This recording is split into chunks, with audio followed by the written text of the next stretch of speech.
Ever feel like the economy is a secret language designed to confuse you? You hear these big, scary words on the news: inflation, recession, GDP, and your brain just shuts down. It feels impossibly complex, a game played by experts and skyscrapers that has nothing to do with your real life. But what if I told you that's a myth? What if the single most important rule of the entire global economy is so simple you can understand it completely in the next few minutes? Let's crack the code. To do that, we need to shrink the entire world down to this. One island, four people. Each person is a master of their craft. We have a farmer who grows the best food, a builder who can construct anything, a clothes maker who weaves the strongest fabrics, and a fisherman who knows where the fish are always biting. They each produce something of real, tangible value. But there's a problem. The builder wants fish, but the fisherman doesn't need a new house right now.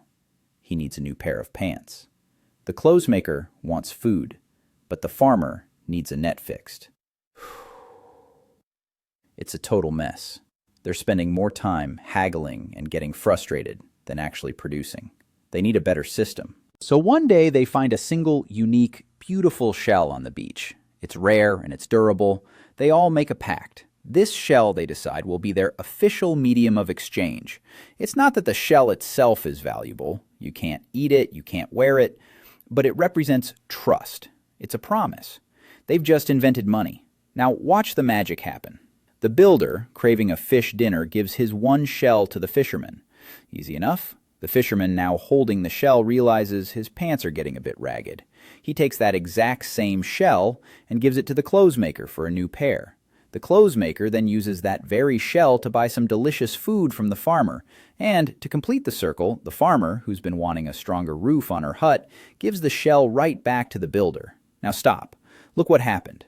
The builder has the exact same shell he started with. The total amount of money on the island hasn't changed by a single cent, or shell. But is everyone richer? Absolutely. Everyone got what they needed. Their quality of life improved.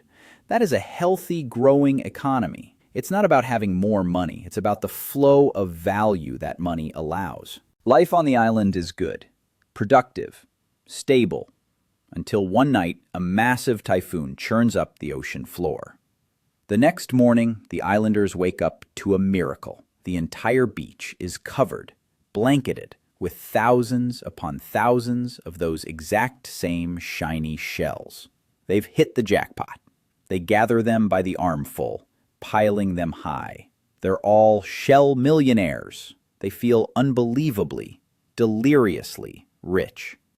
The fisherman, feeling lavish, decides he's going to buy out the farmer's entire crop for the week. He grabs a massive basket of shells and goes to make an offer. But when he gets there, a strange thing happens. The farmer just shrugs. She points to her own giant pile of shells and asks, "Why would I want more of those? They're everywhere. They're not rare anymore. They're just rocks." The fisherman is confused, curious. "But it's money." The farmer shakes her head. "No. This," she says, holding up a tomato, "this is value. You can eat this. I'll trade you this for a new fishing net, but I have no use for your shiny pebbles." The fisherman goes to the builder. Same story. The builder goes to the clothes maker. Same story. The trust, the promise that made the shell valuable is gone.